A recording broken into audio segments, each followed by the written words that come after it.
Hello, everybody. Welcome back to Reddit Roasts. Today, John and I are going to go through a series of profiles and questions on Reddit and give them a thorough searing. John, looking forward to it.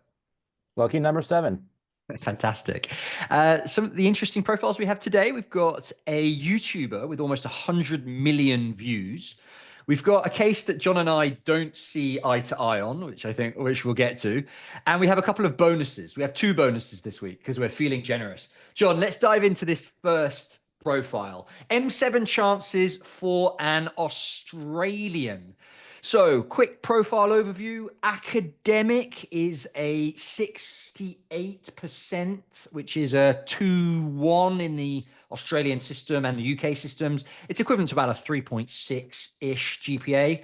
334 GRE, which is outstanding. I'm sure you'll agree. The work experience is lacking.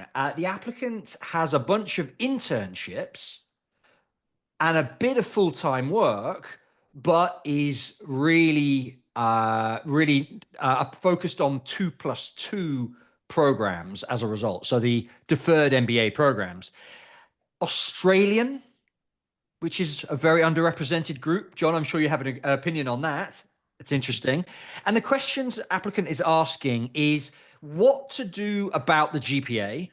That's the first question. Also, what are the chances at deferred programs? So I'm sure we can provide an opinion on that. And are there any schools that the applicant should consider? Let me know if there's any other schools I should consider. John, where do you want to start? Let's start with these wonderful academics. Okay. I love the GRE score. I think the OP's concern about the GPA is valid. But as you say, a 2-1 and a 3.6 equivalent is not bad. And for the most part, most of these schools don't take GPAs that are not on a 4-point scale. And so OP gets a little bit of reprieve there.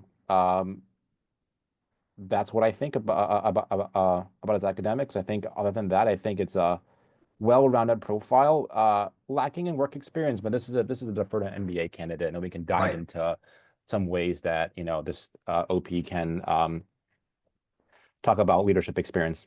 So actually quite a lot of work experience for a deferred application, right? So internship experience in banking, internship experience in consulting at a big four, also working in fast food for the first 2 years of uni. I assume flipping burgers. Not sure how much value that's going to add, except for demonstrating work while studying. There's perhaps a story there, perhaps an optional essay there talking about that might be Hmm. part of the reason why the grade was 68 is not bad, but why it wasn't as high as it maybe could be. Yeah, yeah. Yeah, nice. That's Okay. I think that one of the points that I wanted to raise on this is the goals. So at the moment, the goal is to join a bulge bracket investment bank or consulting firm for energy. So there's kind of an energy focus, but IB and consulting is pretty generic for a application goal. It's not really going to stand out, is it? How do you think he can strengthen that? I think if you were to go into IB, I would focus on a very specific subset within IB, right? So the energy Obviously, subset really focus on energy. yeah, focus on the energy subset. And if you want to go a little further, maybe even think about it geographically, right? Is OP going to work in Australia Mhm. after graduating from college? Does that provide OP with a specifically unique worldview that they can bring to campus and build upon uh, after they graduate from the MBA program? I think there's so much you Mhm. can do with the energy pathway there. Yeah, my worry is that the energy experience is middle office. It's not exactly stellar. So if you're going to Hmm. say, I want to go into investment banking because I've had investment banking experience, they're going to look at the middle office function and be like, meh, like, have you really had investment banking experience? Like, middle office at a bank can be quite different Yeah. from a front office experience. My slight concern there. What I'm wondering about is there is potentially a logistics narrative here. So Hmm. a classic military narrative is going from the army in army, especially logistics, into Amazon's Pathways program, which is really well known for hiring military applicants. Reservists, are you a military applicant? Nah, maybe not, but they like the logistics background in the army for sure. Plus, they have a super data-driven background, and Mm-hmm. pure maths in finance obviously shows that you have a strong capacity to handle data. So for me, the goal from a strategic narrative perspective would be Amazon's Pathways program. I think would be a really attractive goal from the AdCom's perspective. Okay, it's not perhaps what you've experienced yet, but there is the supply trader in ONG. So maybe there's a supply chain angle there. And again, play that logistics story. OP, if I was building your narrative, I would build it around Amazon Pathways program. I think that's how you can really stand out. And as John has said, a 2+2 program is probably best for that. John, do you have any particular thoughts on schools? Yeah, I think, look, there are a number of top schools that offer deferred MBA programs. Mhm. Some of them word it differently. Harvard's is 2+2, Yale's is Silver Scholars, Haas's Accelerated Access. When it comes to the deferred MBA, applications, your academics play a much bigger role. So OP is going to have to explain why the 68 pales in comparison to that 334. And then internships come into focus a little bit more understandably because you don't have full-time work experience, though it sounds like OP has a little bit of that. Mhm. And so recommendations from professors also come into play in addition to recommendations from internship supervisors. And so OP should be thinking about these things, how to position their narrative when they apply to these schools. I think all those schools in that list are fair game. Uh, if you're applying to a couple, of these schools, of these top schools, you might as well broaden your search because once you only have one shot with 2+2 and with these different MBA programs. Mm. Uh, After you exhaust your chance, you're going to have to accumulate that work experience and apply normally like all the other regular round folks applying to MBA programs. Yeah, interesting. Interesting. So you may as well shoot your shot at as many schools as you can cobble together. Yeah, Yeah, and the recommender's going to do the work anyway. Once yeah. it's no Hmm. extra work for them to submit that multiple times. Yeah, I agree with you on a strategic perspective. Okay, excellent. I would also suggest that if you're going to use the logistics narrative as we've talked about, I would suggest building the narrative or at least part of the application around your experience as an army reservist, right? The Hmm. classic here is for military applicants especially is to open with a story of a situation you were in on the ground, stakes were high, lives are at risk, and what you did and how you handled that situation to create a really strong leadership story and to show this passion and this experience. I think that given your work, your internship experience is meh, yeah, big four, meh, middle office, meh. I think the army logistics is probably going to be the foundation for the story. Certainly, if you apply to pathways, just a perspective. Okay, fantastic. I think that's everything, John. Should we move on to the next profile? Let's do it. I'm really excited about this one. Minecraft YouTuber.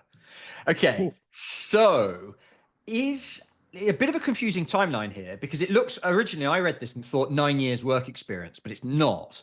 It's the applicant has almost no full-time work experience, but has been running this Minecraft YouTube channel for 9 years, has nearly 100 million views during that time. So it's clearly doing quite well at the platform. First generation, which is interesting. Um, GPA 3.7, humanities from a low ranked university, 330 GRE. After I graduate from college, I'll be doing 2-year volunteer service program. So is in college still. Any feedback or guidance would be much appreciated. So quite an open-ended question here, but also I think a profile with quite a lot of potential. John, let's talk about the academics. How do you see this academic profile? This is a pretty strong academic profile. It is quite friendly for a deferred MBA admit. I'm not sure why OP doesn't want to go for the for the 2+2 or the deferred MBA It's a admit path. no-brainer, right?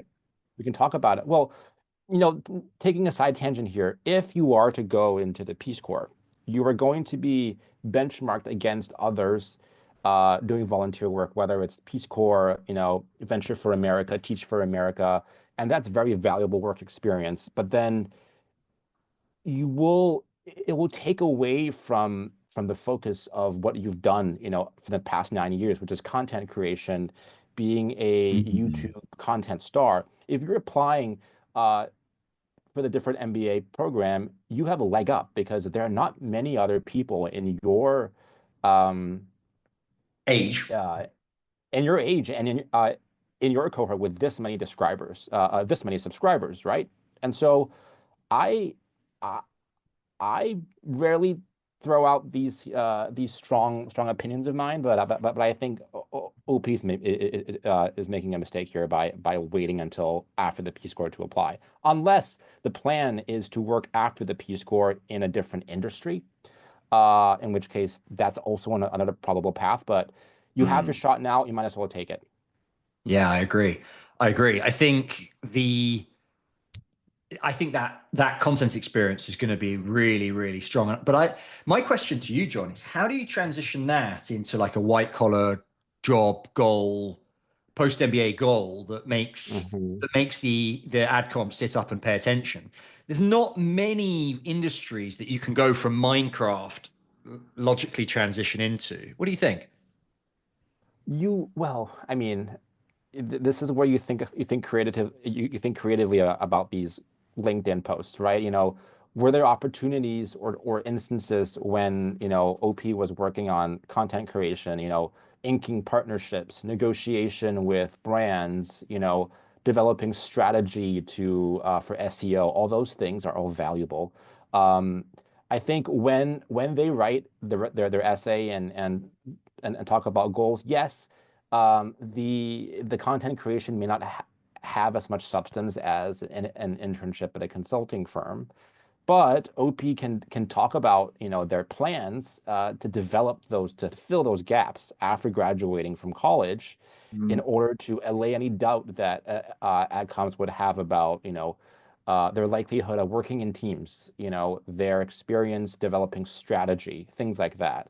I think Peace Corps will fulfill some of it, but I think saying that Peace Corps is already in the bag, but spending an additional 1 or 2 years after the Peace Corps going into the corporate world to further strengthen their abilities in these other areas. That's what's going to make not only a well run, that's going to help round out the application and fill in any doubts that absolve Okay. those doubts. Okay, so let's be specific. If this applicant or any other applicant who's been doing content creation online is looking to pivot into the corporate world, as Mhm. you call it, what are some sort of media corporate type roles that you think would be understandable for an AdCom reader? Yeah, working for YouTube, working for Disney, working for TikTok, working for some of these content creation media companies, whether the larger conglomerates or some of their smaller offshoots, in a content strategy, in a media role, in a partnerships role. I think those are all credible paths that you can take, just Mm. given you've already developed firsthand empathy about the process. Super interesting. I wonder if part of the process, I'm not an expert on this, but 450,000 subscribers, he might be selling ads. He might have, Mhm. she might have partnerships in place already, which could translate to a career, as you say, in some sort of business development role. Yep, Mm, love I it. really like it. Okay, good. So I think we're aligned that the conclusion here is really deferred MBA programs were made for people like this, weren't they? Mhm. Already got some work experience, but it's informal, not in the corporate world.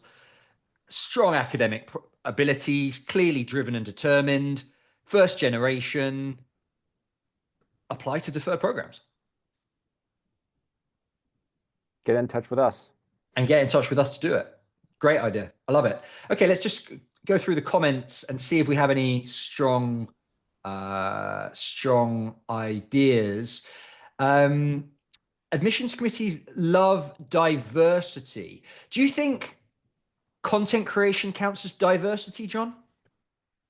I think this is, I mean, Or is it referring to the first generation? I think more so the latter.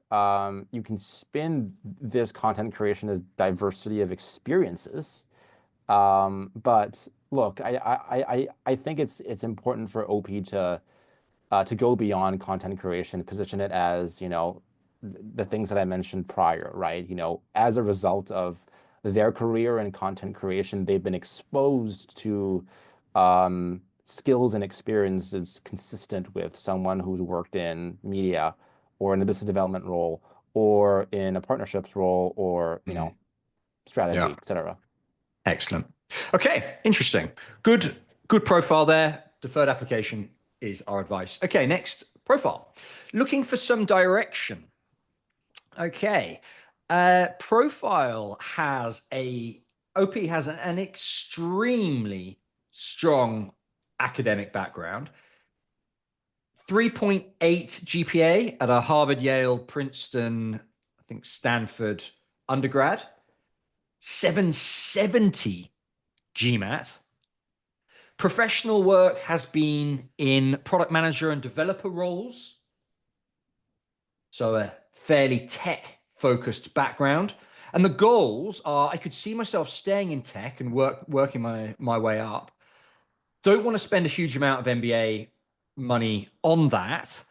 Um, Interesting point on this. So if you are working as a product manager or developer already and considering an MBA and sort of how an MBA fits into the career journey there, one of my piece of advice I want to jump in with here, John, is Mhm.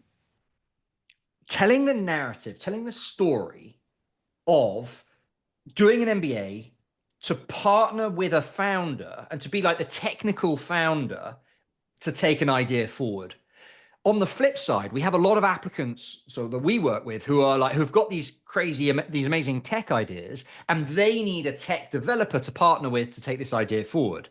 Yeah. So I love this idea of a developer telling the story of doing an MBA to partner with a co-founder who has maybe a creative vision, for example. John, what do you think about this experience? So drifted around, right, for a few years, um, and wants to use an MBA to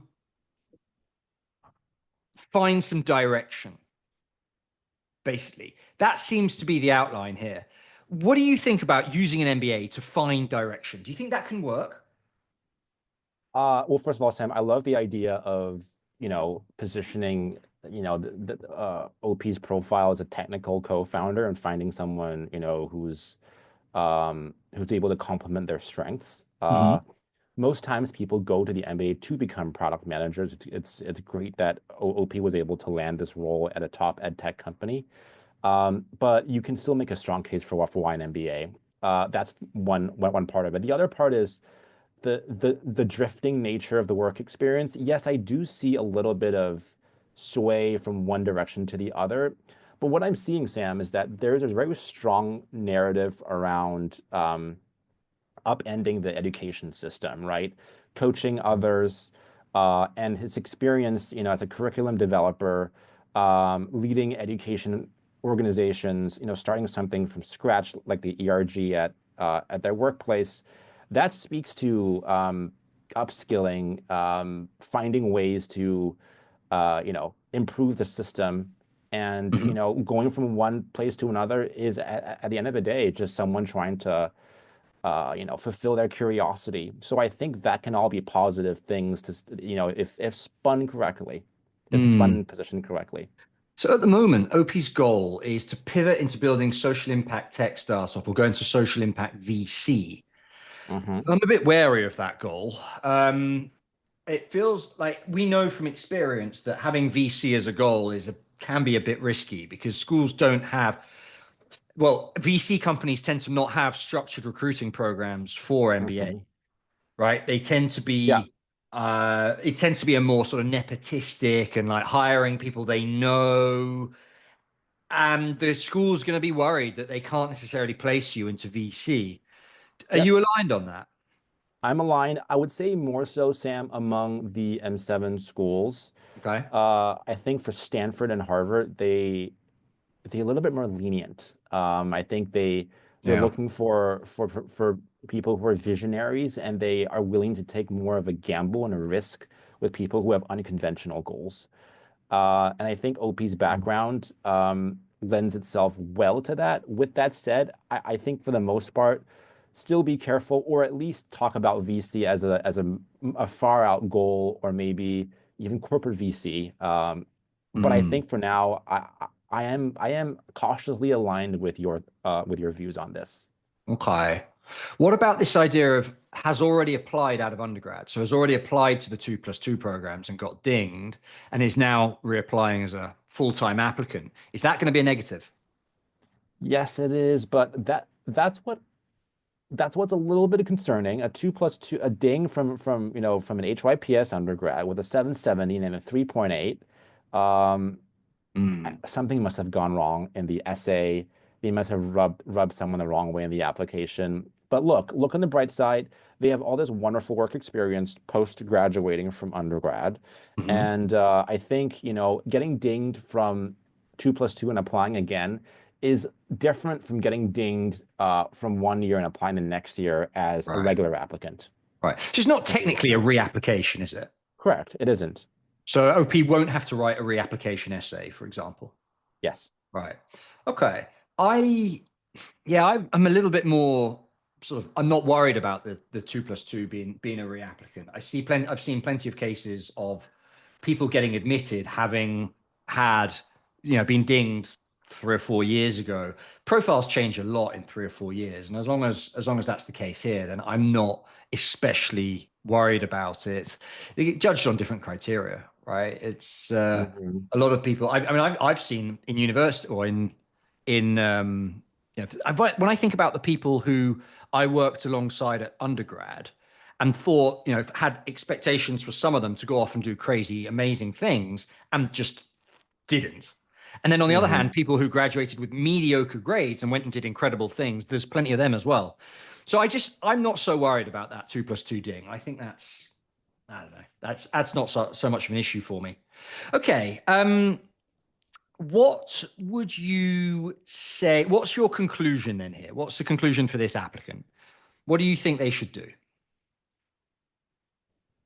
I would I would stick with the upending the education system narrative. I would stay Right. away from VC. I agree with you there, Sam. Although if you are to reinstate VC, I would only do it for Stanford or Harvard if you're applying to Harvard.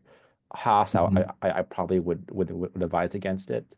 Um, and then yeah, I mean, OP should get in touch with us. I think Mm. I think we have some ideas for how we can create some order from what you view as chaos and in the work experience. But I think the path makes sense. And Sam, not to beat a dead horse, but I think that idea of positioning yourself as a technical co-founder is a very smart one. Yeah. Yeah. Okay. Good. All right. Great. Let's move forward. So, next profile. 25-year-old female, below average GPA, but interesting extracurriculars and a policy background. 28-year-old female, South Asian descent, 3.4 GPA, mid-tier state flagship, majored in political science, GMAT to be determined. Yeah, targeting a 750, whatever that's worth. Work experience 2 years so far in government affairs for a unicorn tech startup. one promotion received recently, expecting great letters of recommendation. Extracurriculars, national level language award received in undergrad. Again, undergrad clubs, some university level awards. All of those extracurriculars are from undergrad, from what I can see. Except also currently helping to coordinate a charity run. Post MBA goals, pivot into consulting and an MBB with a focus on tech or telecom. Also considering impact consulting. HBS, GSB are Hail Marys, would love Columbia or Wharton Lauder.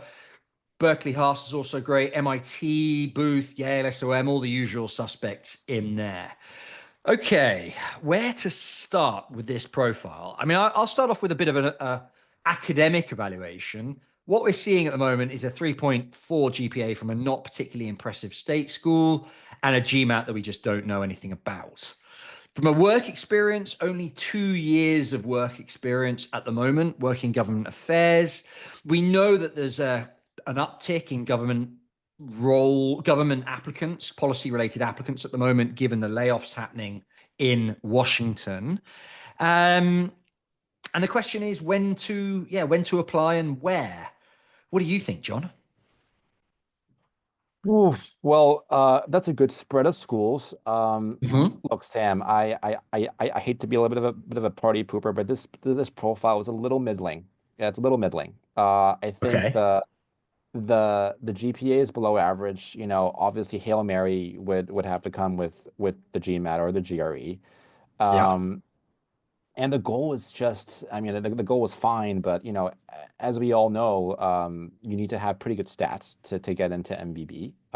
And you know, if you apply with a 3.4, you will need a pretty strong GPA to offset that, a pretty strong GMAT or GRE to offset that. Mhm. Um, I think there could be a cool angle with you know, with the charity, with organizing the charity. But Mhm. for the most part, I think there needs to be something for adcoms to latch onto, something unique. And I'm not seeing it, at least on paper, from what's being written. I'm sure there might be something, and I'd love to give OP the benefit of the doubt. But as it looks today, those are very tough hills to climb in that school list. Yeah, I agree. I don't like the profile.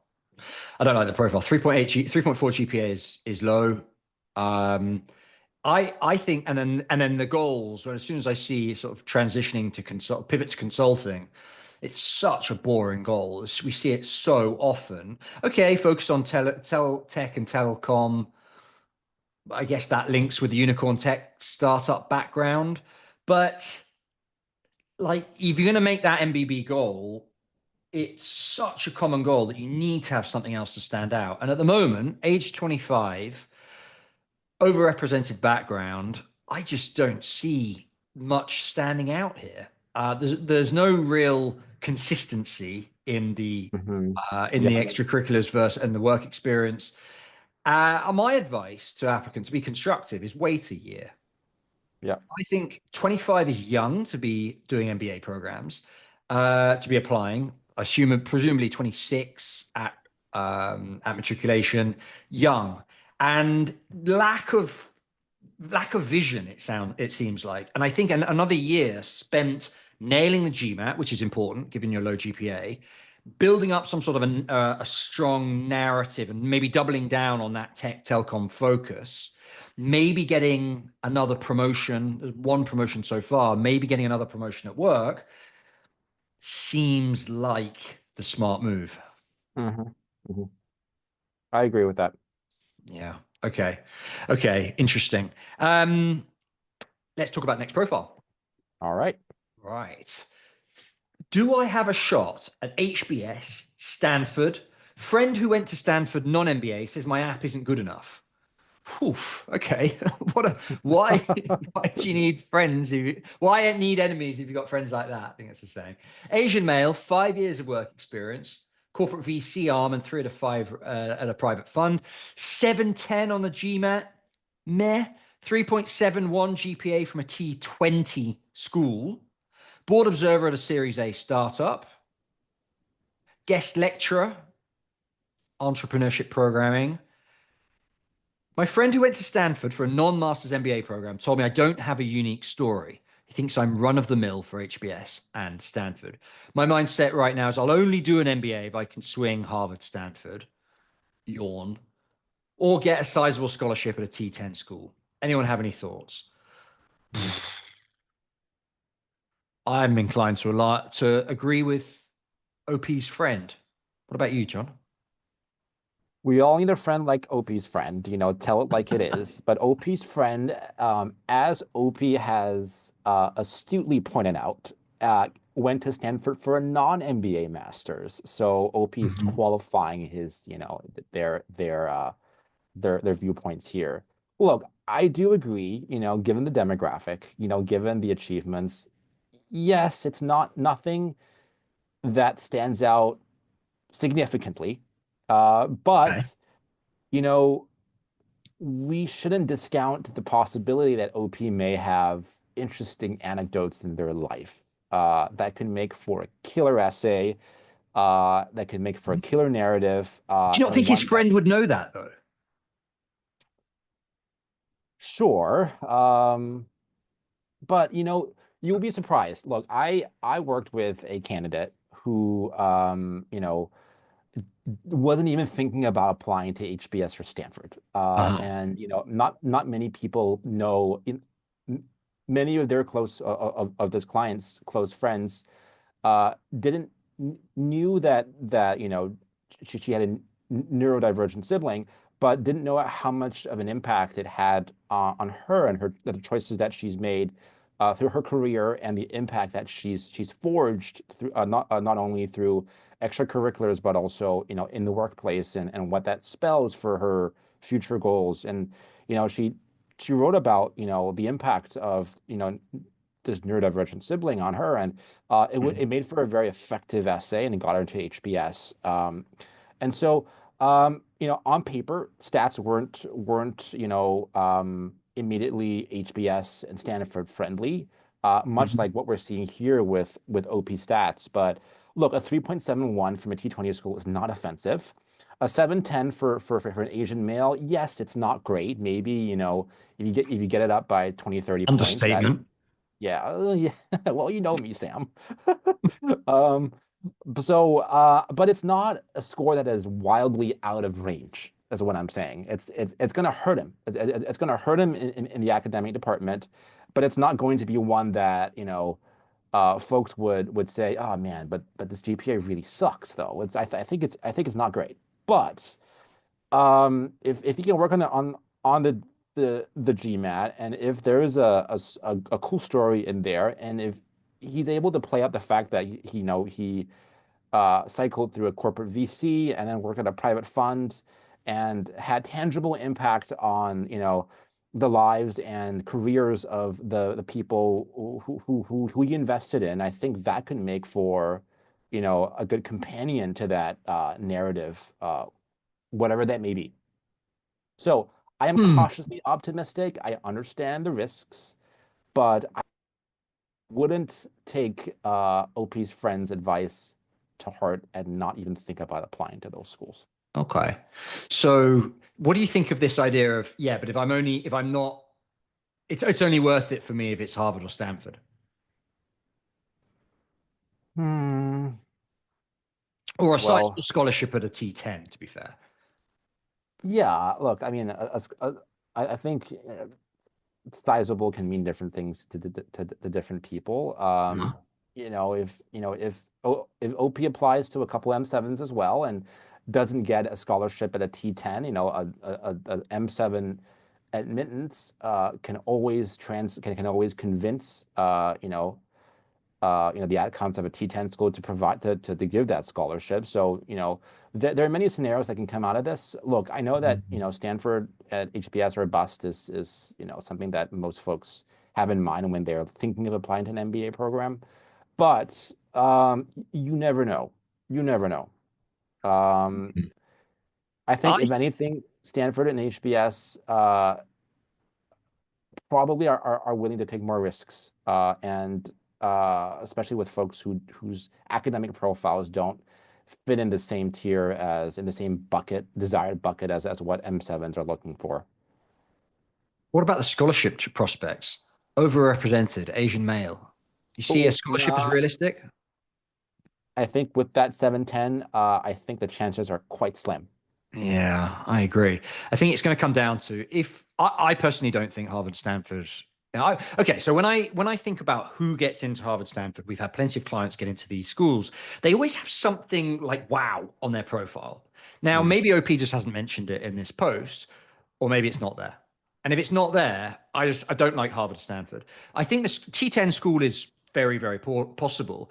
Scholarship's going to be tough given the overrepresented background and the mediocre GMAT. But if you're going to get one, it's going to be by negotiating.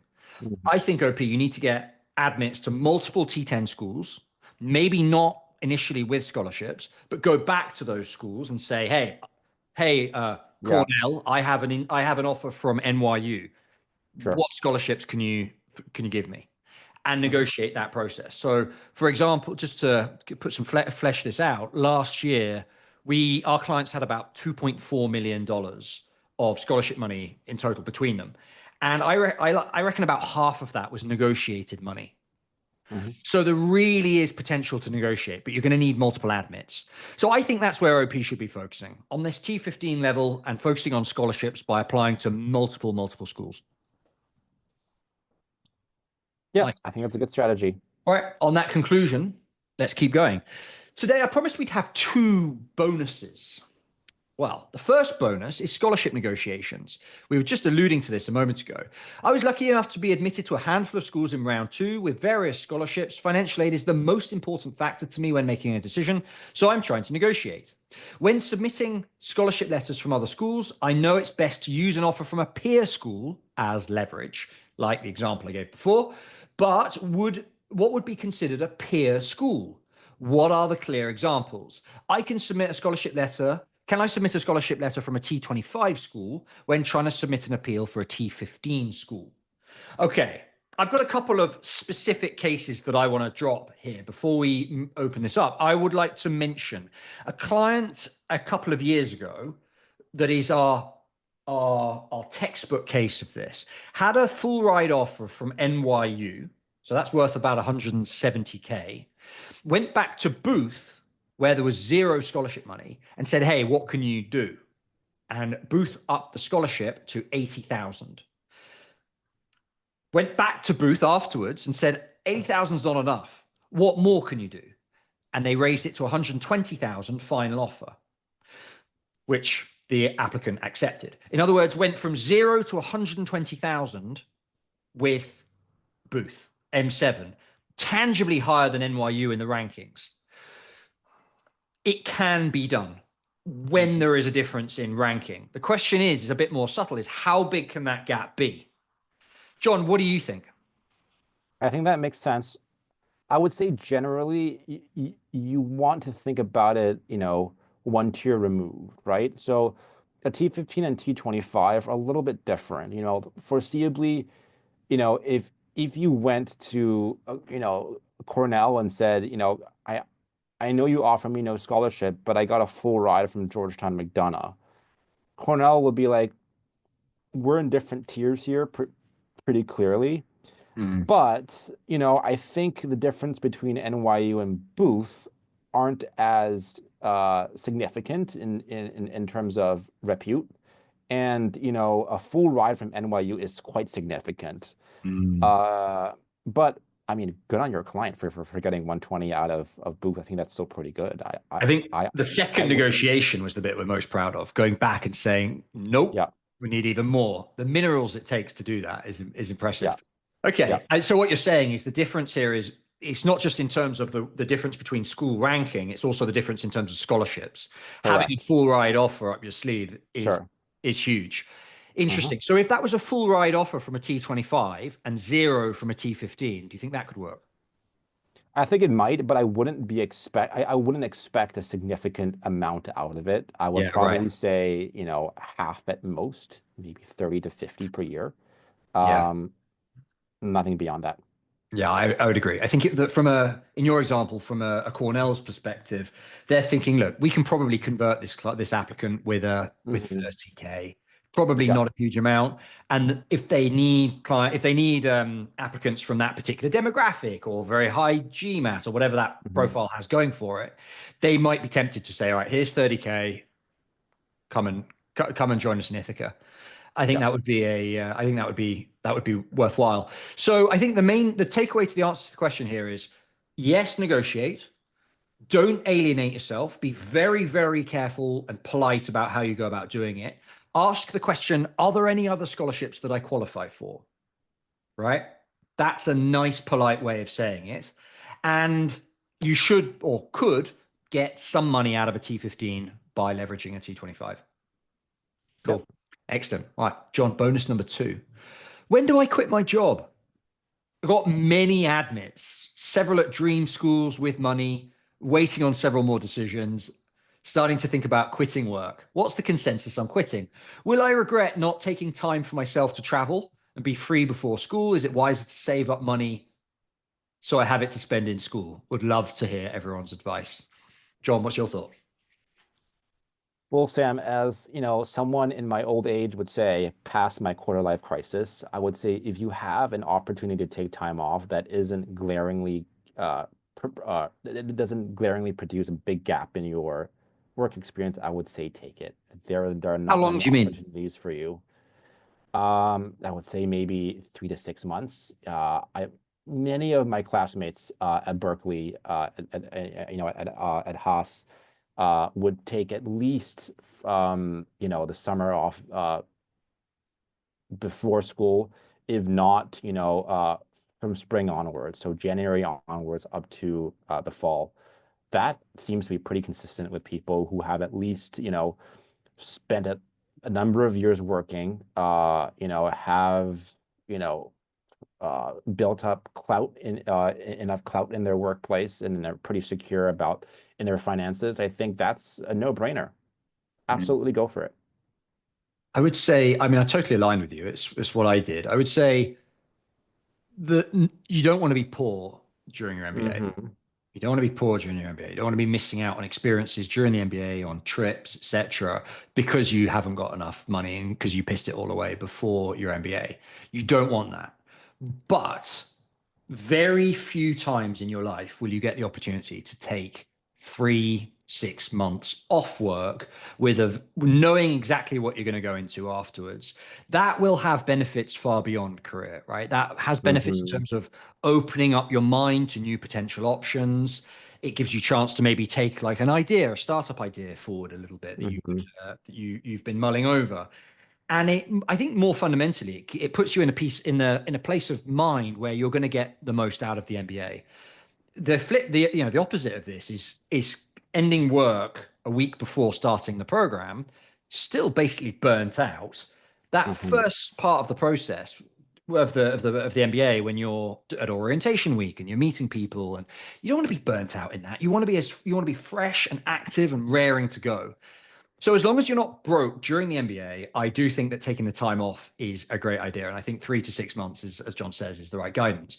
And I'll leave on this with my anecdote of what I did. I'm speaking from experience here. I did exactly the same thing. I took 3 or 4 months off before the MBA, a few months off before the MBA, broke up with my girlfriend, handed in my lease, sold all my belongings and flew to Australia and rode a Harley Davidson, well, rode a motorbike around Australia. And it was the best decision I ever made. I've told this story before, but I tell clients all the time, the mindset that put me in before the MBA helped me get the most out of the program. In my case, it was Oxford, which is a short program, and it meant I could hit the ground running. And I ran for social chair in the first couple of weeks, and I probably really only did that because I had the mental capacity to do so.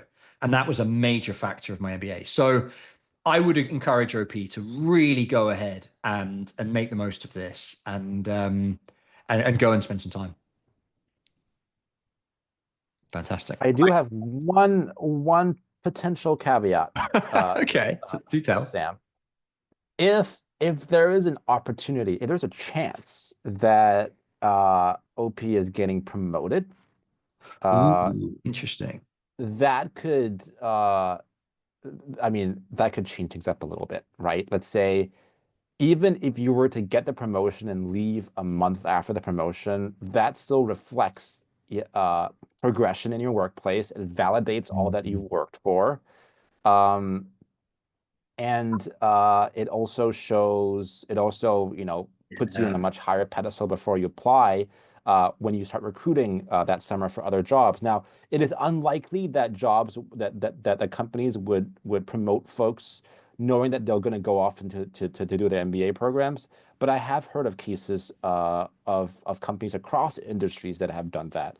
So that is one potential consideration, but all things considered, don't work up to a week until leaving your job and attending the MBA program. I think this is more a question of whether you stick it out a few more months and leave a few months of buffer before you attend the program. Yeah, I think that's something to consider.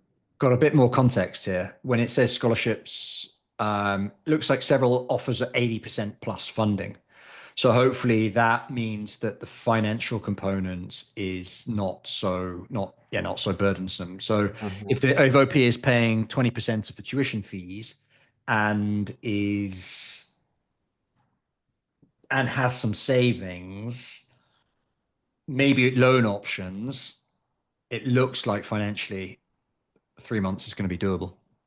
All right, John, been a pleasure as usual to catch up with you and talk through these profiles.